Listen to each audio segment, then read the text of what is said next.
topics and opinions expressed on the following show are solely those of the hosts and their guests and not those of W4WN Radio, its employees, or affiliates. We make no recommendations or endorsements for radio show programs, services, or products mentioned on air or on our web. No liability, explicit or implied, shall be extended to W4WN Radio, its employees, or affiliates. Any questions or comments should be directed to those show hosts. Thank you for choosing W4WN Radio. This is Beyond Confidence with your host, Divya Parekh. Do you want to live a more fulfilling life? Do you want to live your legacy and achieve your personal, professional, and financial goals? Well, coming up on Divya Parekh's Beyond Confidence, you will hear real stories of leaders, entrepreneurs, and achievers who have stepped into discomfort, shattered their status quo, and are living the life they want. You will learn how relationships are the key to achieving your aspirations and financial goals. Moving your career or business forward does not have to happen at the expense of your personal or family life, or vice versa. Learn more at www.divyaparekh.com, and you can connect with Divya at contact@divyaparekh.com. This is Beyond Confidence, and now here's your host, Divya Parekh. Good morning. It's Tuesday, and I am thrilled to be here. So, folks, I'd like to take a moment and thank each and every one of you that have got my book, because I'm super excited to share that after 32 months straight, my book is a bestseller. And actually, I was checking the UK marketplace yesterday, and it was in top 10. And I was checking Canadian marketplace, and this book was within like top 5. And of course, it's a bestseller in US too. So thank you for keeping our book in the top position, and also helping us take the profits, partial profits, and helping women entrepreneurs all across the globe. And one more request as always, if you have not started doing it, I invite you and highly encourage you to take 1 hour of your time and give it every month, just 1 hour every month, and give it to somebody, helping them with no strings attached. So that said, let's bring our guest on. Welcome, Portia. Hi, good morning. Thank you for having me, and congratulations on your book. Thank you. I appreciate it. So Portia is a lawyer, and we will be getting into all the nitty-gritties that can help you as an entrepreneur. Before we get started, I'd love to hear, Portia, if you recall any moment from your childhood that still stands out today for you. Gosh, there were so many. One of the things that really stands out is we used to do summers with my paternal grandmother, and she was the publisher and editor-in-chief of the Afro-American newspaper. And so every summer as a child, we would go to the paper and work on the paper. And it's a part of our family legacy, and that really helped to instill the importance of hard work, but also the importance of family and telling our stories and making sure that we're helping to educate the people around us. And that's really stuck with me and carried through all the way to the work that I do now. Newspaper. Now that is really something very different than most children experience. So what was it like? Well, growing up in a newspaper family, there was always something happening. I've got to tell you that. And, there was a big emphasis on writing and making sure that things were accurate. It was a beautiful place to sort of grow up as a child, to have the opportunity to be a part of something that's 130 years old this year, and to be a part of that legacy, 5th generation. And my son is now 6th generation of that family paper that's still owned and operated by our family all these years later. So what was it like? It was incredible to be able to be a part of that. Oh, that's phenomenal. And can you share with us the name of paper? Sure. It's the Afro-American newspaper. It's based out of Baltimore, Maryland. And like I said, it's 130 years old this year. So it's pretty impressive. Wow. Yeah. Congratulations. Thank you. what a great legacy to have, 5 generations and then your son also joining in. Now that's phenomenal. What a way to go. It's a pretty interesting story. So, my great grandfather, well, let me go back. My great grandfather was born as an enslaved person in Montgomery County, Maryland, to his biological father being the enslaver. And it's sort of this combination between newspaper legacy and estate planning, because when the enslaver passed away, he left my great grandfather and grandmother and their children in an estate plan to his nieces. And so they were actually inherited as a part of an estate plan. Subsequently, he was able to buy his own freedom and the freedom of his wife and children. And then the land that they tilled, all 660 acres in Montgomery County, when he died, he created a rudimentary estate plan and said, I'm passing this land to my children in equal quarters. And if they want to sell, they've got to sell it to their siblings first. And my great grandmother decided to sell her portion to her brother and took that money and gave it to her husband, who then founded the Afro-American newspaper, which is now, as I mentioned, 130 years old. So it's this great sort of combination of news and reporting and information, as well as estate planning, that really goes full circle for me. So I like it. Oh gosh, I am sure it is more like a historic landmark now. It is. It is. And it's one of the last vestiges of the old Black press. So my younger sister is actually the executive director of Afro Charities and has been doing a lot of work in the archives there, which is just incredible block of history. So I'm excited to see what she does and how she brings that to the front. I'm sure she will be phenomenal in her venture, because having a family and having a legacy and standing on giants of your parents and grandparents and great grandparents who had such a great vision, it's such a gift in itself. So as you grew up, and did you have any inclinations going towards journalism?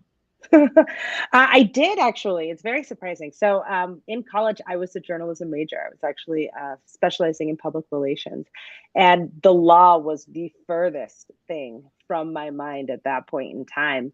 I was like, I'm going to be a publicist. I'm going to be on the red carpet. I'm going to tell stories in the media. It's going to be great.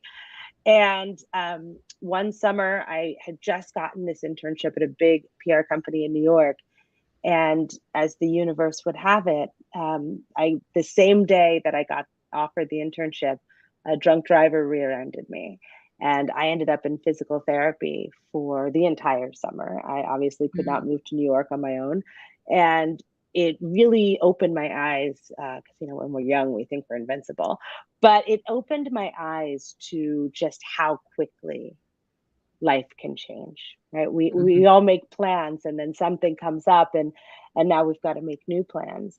And I happen to have a cousin who owned a law firm in Baltimore, and they do civil rights work. And I interviewed with them and got an internship for the summer there at the law firm in Maryland. And they were working on a police brutality case that subsequently went to trial while I was working with them.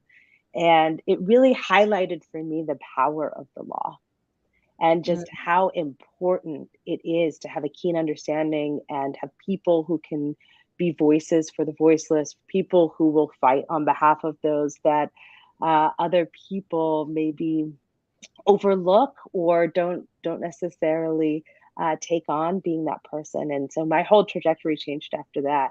And it's such a pivotal moment for me, because I can see it so clearly. But I started taking legal classes. I took the LSAT, and a couple of years later, I was in law school, and here we are. So as you were going through law school, so definitely it's amazing how one internship can ignite the passion for a different career and for a different career trajectory that you chose. So as you were going through law school, what was it like? Law school is a wonderful journey. It is definitely a challenge, particularly in the first year. They have a saying, in the first year they work you to death, and the second, first year they scare you to death, second year they work you to death, third year they bore you to death, right? They have this saying in law school. I actually really loved my time in law school. I made lifelong friends. I was vice president of my class first and second year, and then I was president of my class my third year. And it was a beautiful experience because it was so eye-opening. There were so many things that I thought I knew that I really didn't know very well. And law school taught me a whole different way of thinking, taught me how we got to this point, not just that we're here, but how we got there, what the legal arguments were that got us there, particularly in constitutional law, which is very relevant right now today. And it really changed my perspective on the world. So I enjoyed it quite a bit. I think you have to love it. It's a hard place to go if you don't love it. But I really enjoyed it. And as you got out of law school, how did you decide that you wanted to go on real estate area? So I didn't, right? It's one of those moments that sort of just came. When I came out of law school, or while I was in law school, I worked and interned in the public defender's office in Maryland. And during that time, the state's attorney's office was going through a shift, and they were looking for other people to come in. And so the state's attorney's office, contacted me and said, "Hey, would you be interested in being an intern in the state's attorney's office?" And I said, "Okay, well, sure, happy to do that." And then I was a state's attorney, sworn in as a state's attorney just after passing the bar. And then from there, I was working as a prosecutor in Baltimore City, which is a high volume jurisdiction. And, I kept seeing these social issues happen. Trayvon Martin, Michael Brown, Eric Garner, they just kept happening, and I couldn't sit on the sidelines. And so I found myself in Ferguson protesting. I found myself in New York protesting. I found myself in DC, and more thinking there has to be a different way to handle these things, and getting more involved in activism. And one of the areas that I realized most people weren't talking about was really this area of intergenerational wealth. We talk a lot about wage disparities and the reforming the justice system and all of these different areas in which there are problems. And nobody was really talking about, how do we keep what we already have? How do we keep what we have and leverage it? And the more I researched into why wealth wasn't making it intergenerationally in historically and systematically marginalized communities, the more I was surprised that this was not sounding the alarm on every news station. So that's sort of how I transitioned into this, was based really on need and a necessity that I saw as a whole in the marketplace. No, you definitely bring up some very valid points here. So I want us to kind of like regroup on generational wealth planning. So what happens is, people finish their high school, some will go to college, some will not go, and then they get into job, and they get so caught up in day-to-day conundrum that they don't even think about wealth planning and forget about the retirement. It's just moving through day-to-day struggles and getting over obstacles. So explain to our audience, what is generational wealth planning and why is it a necessity to think about?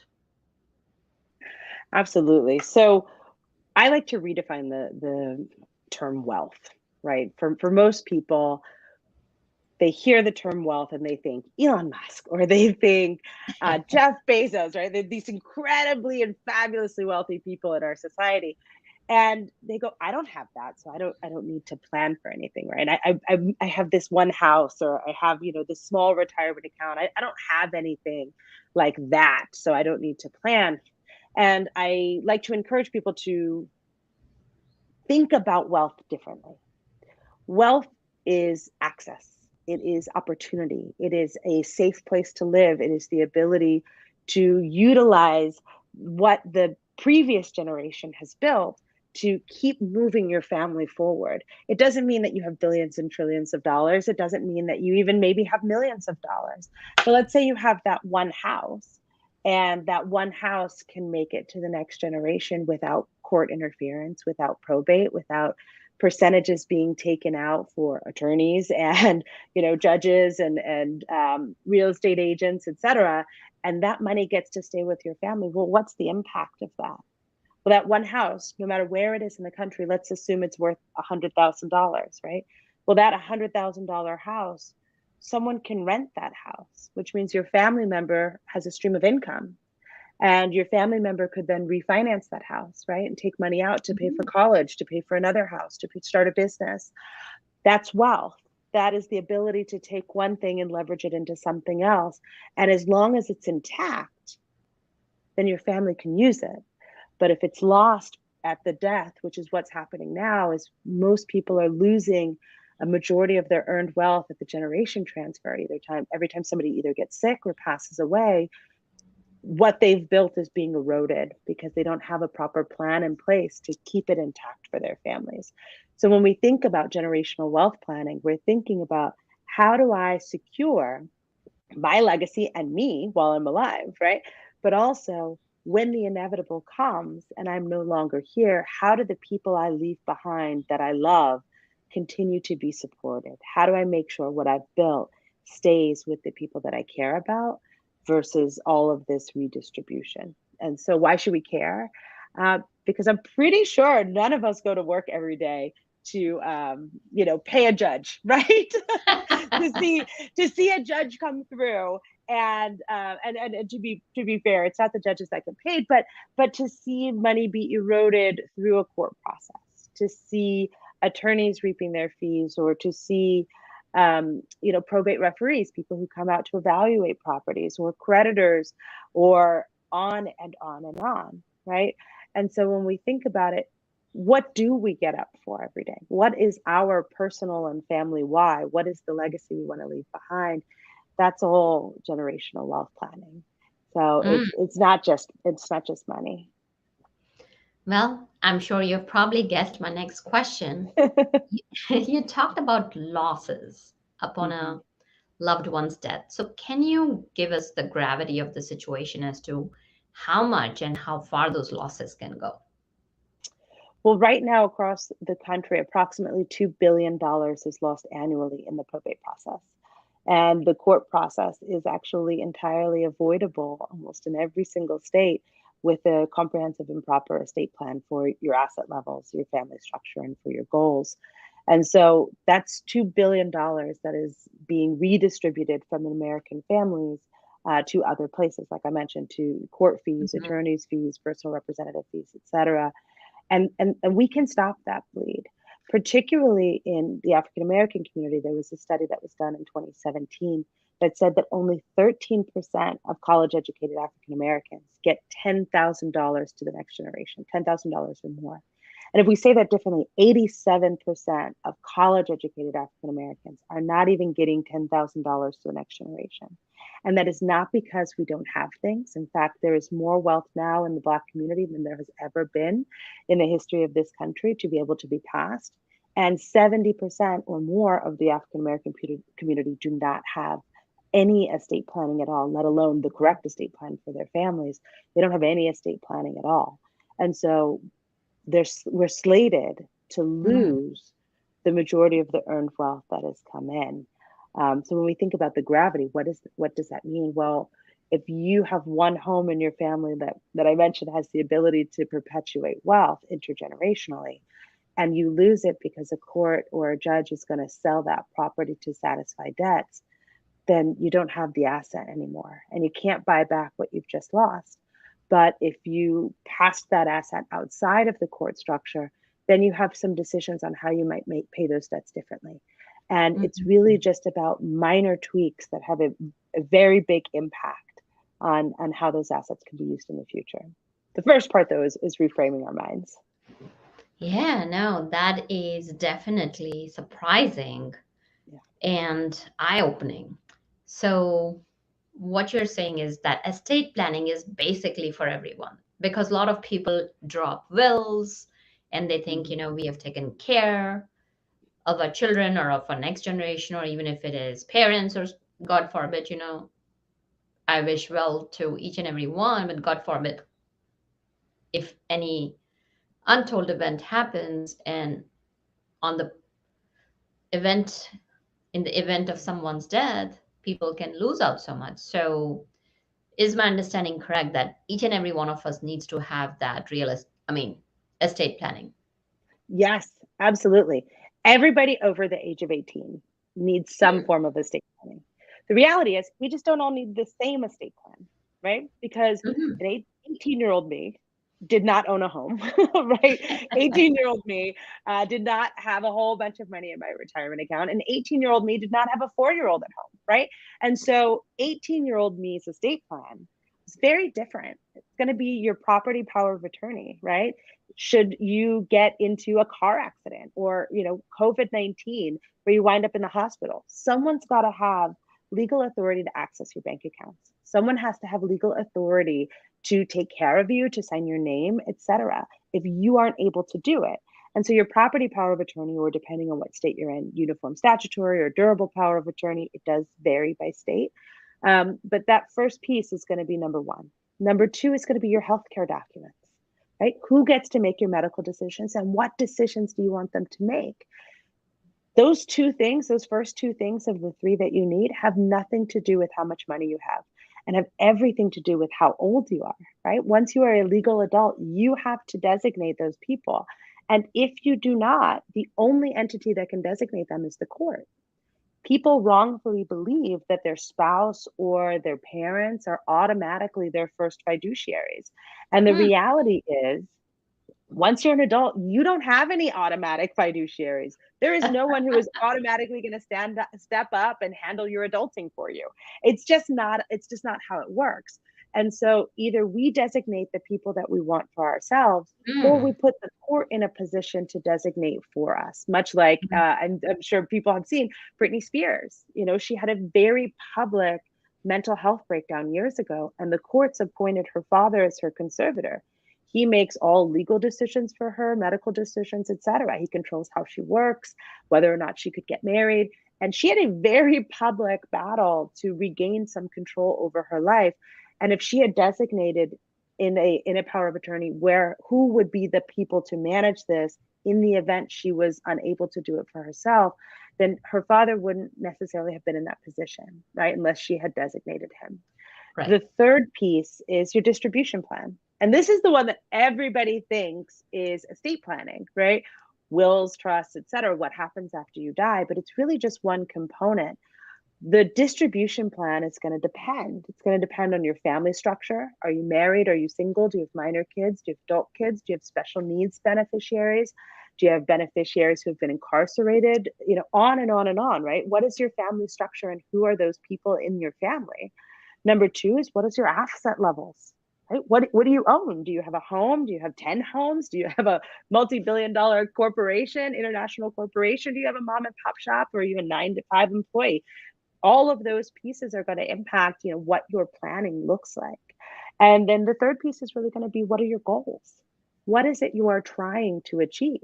Because while you might have less than the person next to you, right, from a financial standpoint, maybe your goal is to ensure that one house is always available for your family, and you don't want them to sell it. So you put restrictions on sale, and you might be more conservative or restrictive in your planning because you're trying to achieve a certain goal. And so all of those pieces are going to come in. For the majority of Americans, a will is not enough. A will actually still has to be certified by a judge, so it doesn't avoid that court interference that we talked about. It doesn't avoid those fees. And so for most people, while they do a will and they think, oh yay, I've done estate planning, they likely haven't done enough for their family structure, their asset levels, and their goals. And unfortunately, because there are not more programs like this one where we talk about this, most people don't even know how unprotected that they really are. So you've talked about a few different pieces, and you also talk about that there are 6 pieces to creating an estate plan. Have we included some, or are there any more remaining? Yeah, so when we think about the six pieces, right, it's going to be your property power of attorney is number one. Your healthcare documents actually break down into three different documents. It's going to be your healthcare power of attorney. It would be your advanced healthcare directive. So saying what you want to have happen in advance. Do you want to be on a ventilator? Would you like to be left in a vegetative state, or would you want someone to remove the artificial feeding as well as oxygen from you? And at what point would you want them to do that? And then the last one is really going to be your HIPAA authorization form of your medical documents, giving someone legal authority to review your medical records. Because we don't want to just pick an agent and then not let them be able to make informed decisions about our care. And then you're going to have, your will or trust, your distribution documents. Likely, if you have a trust-based plan, you also have a will. We typically call that a pour-over will, something that's a catch-all for your estate planning. And if you've got minor children, then we're also looking at guardianship planning. And that is really specific to people who have minor kids, because who will raise them if something happens to you, both temporarily and permanently, if you are not coming home. So those are really the components of your basic estate plan that everybody over the age of 18 should have. So this is you're in law practice, you can just kind of like state check, check, check, check, check for a common person like me. Let's say now, if you're in Maryland, then of course, Portia knows so much, you will connect with her. But for people who are living in different states, how can they go about to find an estate planning attorney who has your back? Because unfortunately, lawyers do have a bad rep. Yeah. And, we have been compiling a list. We have referral partners all over the country that we work with and that we trust. And so if somebody is interested and they say, hey, I live in Michigan, can you refer an attorney to me? We can. We have people all over the country that we can make sure to place people with. The first part I'd say is reframing our mindset and gathering as much information as possible. In this arena, as in any arena, it's important to be your own advocate. And the best way to do that is to learn as much as you can. If you walk into a lawyer's office and you say, I want a will, then you're going to leave with a will, even if that's not necessarily what would have been best for you. And so I would say making sure that we are also educating ourselves is important. And anyone can reach out to us on our website. We do have a free resource library that people can click from the homepage. And it's got a lot of information about wills, trusts, estate planning, the different components. We even have a document on there how to vet an estate planning attorney, what questions to ask, to make sure that you're getting a complete understanding of what's happening and a continued relationship. Because estate planning is not a thing where you're one and done, right? Because your life changes. If you've got minor kids, eventually they're going to be adults, and hopefully you're there for that. And eventually, hopefully, maybe they'll get married or they'll have children of their own, etc. And so your estate plan is going to change, and you're not going to have the same assets that you had when you were 18, right? Hopefully those are going to grow and continue to get bigger. And so with all of that being said, that means your estate plan has to change. Your estate plan has to evolve. And so when we talk about what are the basics are the foundation. And as your life evolves, you can keep adding on building blocks and pieces on top of that sort of wealth plan to ensure that it's still serving your family and your goals. So you're going to want an attorney who can go the distance with you, who's going to keep in touch and understands your wishes and can work with you holistically to make sure you're on track. I like what you said, that think about long term, and especially when you're playing that long game and when you have your goals, you're growing with your attorney and identifying that person who will go the distance with you. And one thing that stuck with me was that change your mindset. Think about getting started and getting educated and knowing what you want. So let's say if people get educated, and I'm sure there is still some places that people would not know everything. I mean, that's where the experts like you step in because you have been doing this day in and day out. So still, do you have, let's say you have given referrals, And yet sometimes, the person who may be good for somebody else may not be good for you. Do you have any tips where, like, for a common person like me, if they're going, like, what to look for? So now that's Yeah. one step forward, that yes, this person is coming as a referral, but what should one look for in an estate planner? Someone who's asking you questions, Mm, right? You want someone who's going to ask you questions. You want them to dig a little bit deeper into your goals. If they're just doing sort of balance sheet estate planning, they're saying, here's how much money you have, so here's the estate plan we're going to give you, then likely you're not getting the full weight of what you could in estate plan, particularly if you're looking at intergenerational wealth transfer. If you're looking at protection and building intergenerational wealth, you want someone who's going to go one step further and say, okay, well, what are your goals? Where are we right now? Can we bring in your financial advisor? Oh, you don't have a financial advisor? Let's connect you with a financial advisor so we can make sure you're on track for retirement. And we can make sure you're on track for incapacity. We can make sure that you're going to have enough money for college for your kids, or you've got minor kids and you don't have life insurance. Okay, well, we've got to fix that hole, because that's a huge risk to your family and to your estate plan should something happen to you or the other parent. And so someone who's going to take the next step to really mm, look at what's going on inside of your family structure, because no two plans are the same. Right. And this is why estate planning is so specific and individualized, or at least should be treated like that, because my family is not the same as your family. And our needs are going to be different, which means I need someone who's going to sit down and understand what those differences are and what our individual goals are. Because we both may want intergenerational wealth transfer, but I have a 4-year-old. And so my concerns right now are going to be different than someone who has adult children, right? Because not only absolutely. do I need to think about, well, who's going to take care of this 4-year-old, but I also think about, how do I continue to instill my values? How do I continue to encourage and support him if I'm gone and the only thing that's left is my estate? And so, I can put things into my plan and have that if he graduates from college and I'm gone, graduates from high school in the top of his class and I'm gone, he gets a small little bit of money unrestricted to do whatever he wants with. And I've written a letter that encourages him to travel with that money, because I think it's an important part of a young person's education and understanding of where they fit in the world, right? But it's also my way of saying, I'm proud of you. If I'm not there to do it, the only thing that can is my estate. And so I've got to think about it.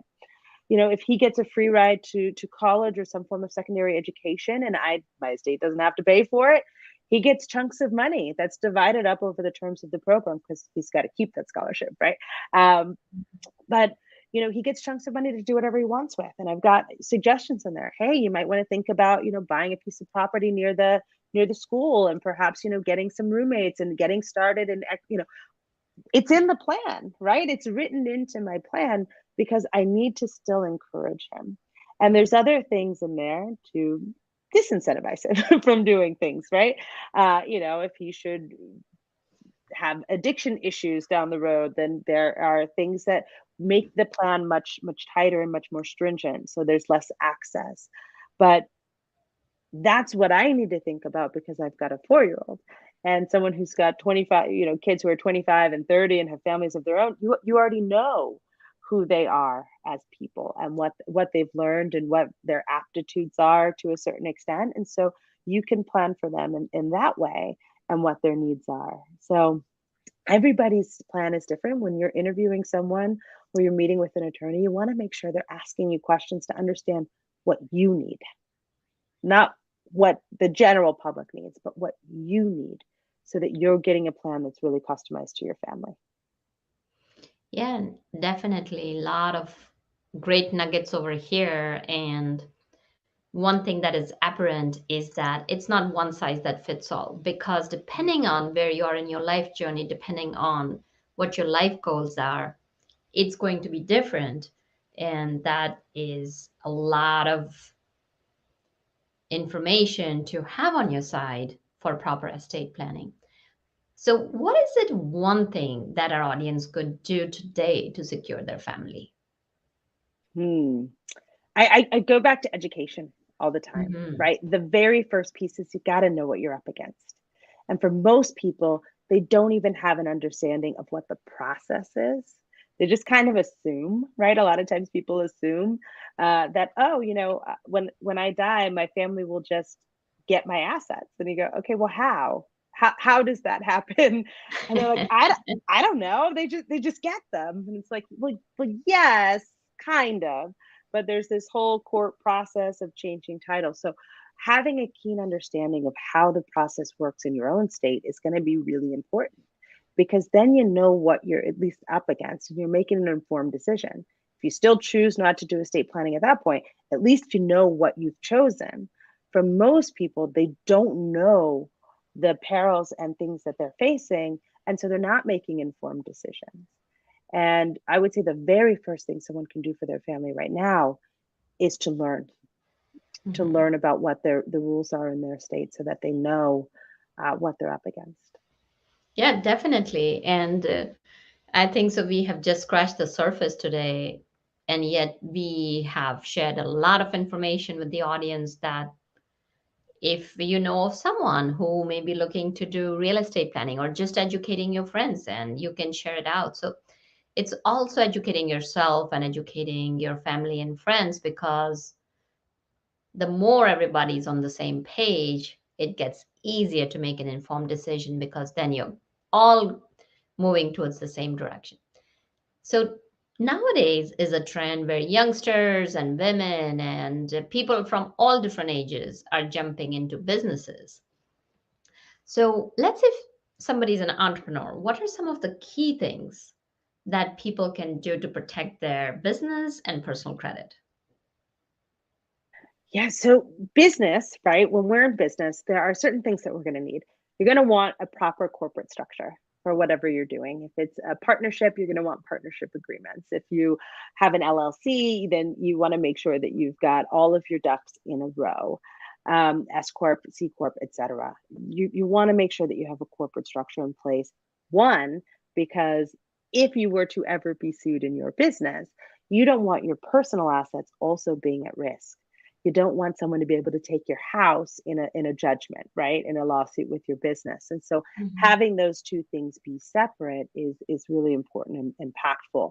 Now, keeping them separate is also important. So in separation of your finances, you need separate bank accounts, you need a separate EIN for your business.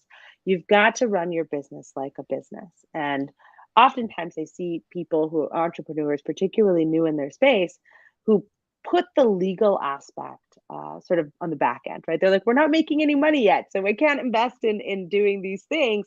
Once we make a little bit of money, then we'll do it.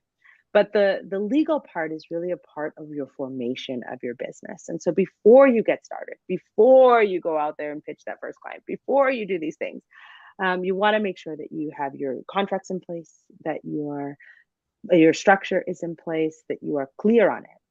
And before you go into business with your friends, because this happens often, and form a general partnership by default, you want to make sure that you know how you're going to get out of that partnership. If you're in business with people, how do you get out of it? What happens if one of them embezzles from the company? Or what happens if one of them becomes incapacitated? We just had COVID-19. A million people have died in this pandemic, right? In the United States. And so, what happens if one of your partners passes away and now you're in business with their minor kids because they've inherited their interest? You have to have a plan. So, a buy sell agreement is important. In protecting your personal credit, you should build your corporate credit and use that when you're leveraging lines of credit for your business. If you're using your personal credit, then you're personally on the hook for business expenses, and that's not the best way to do it. Let's keep them separate, right? Same with the banking, same with everything else. We want to keep our personal on one hand and the business on the other. And that's where having the EIN comes in. That's where setting up and building business credit comes in. The more you build your business credit, the more access to lines of credit that you will have to be able to supplement your business. Mm-hmm. Very powerful. So, what would you say are three legal documents that everyone should have, regardless of their age, health, or wealth? Yeah. So those three legal documents are going to be your power of attorney for property. They're going to be your healthcare documents, the healthcare directives that we talked about, and it's going to be your distribution plan. The reality is none of us are getting out of here alive, right? Unless you've got the fountain of youth over there, which you look like you do. Can you please share? But really, it's not a matter of if we're going to pass away. It's a matter of when. And when we think about the when, we know that it's coming. Some of us are going to be fortunate enough to live very, very long lives, but old age is not something that happens for most, right? It's a privilege that's only given to a small few. And so your distribution plan is important. What happens with everything that you leave behind? The people that you love, the things, the stuff. For most people, they leave a mess, right? They leave a court mess that ends up with family fighting and all sorts of drama. I'm sure, many of the listeners and viewers here have at least one story, right? Where someone passed away and there was a fight and now people do not talk anymore. And it is a story as old as time, right? It's so common. Having your property power of attorney, having your healthcare directives, and having your distribution plan can protect your family. Yeah, no, that is very, very helpful. And Portia, you have been so open with the knowledge that I'm very thankful for that, because it's important that we educate people. And that's the reason I do what I do. Bring on experts like you so that people can live a happy life and happy, healthy, and wealthy life. Absolutely. And retain their assets.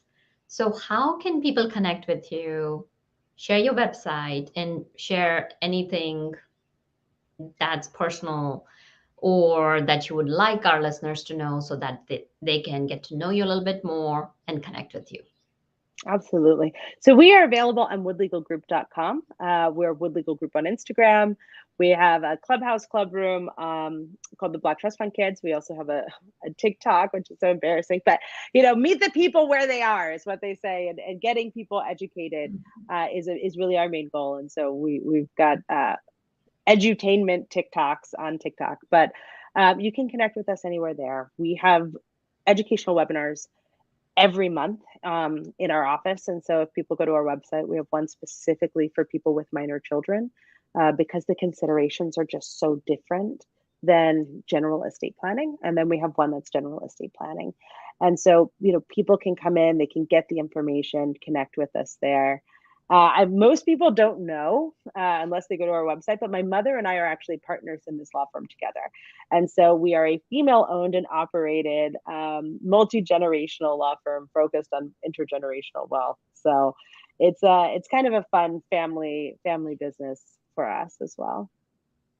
Well, that's awesome. And listeners, you have heard Portia definitely share a wealth of information here to increase your wealth. So reach out and get the resources. So thank you, Portia. Really appreciate your time and your information and wealth of knowledge that you have shared with us.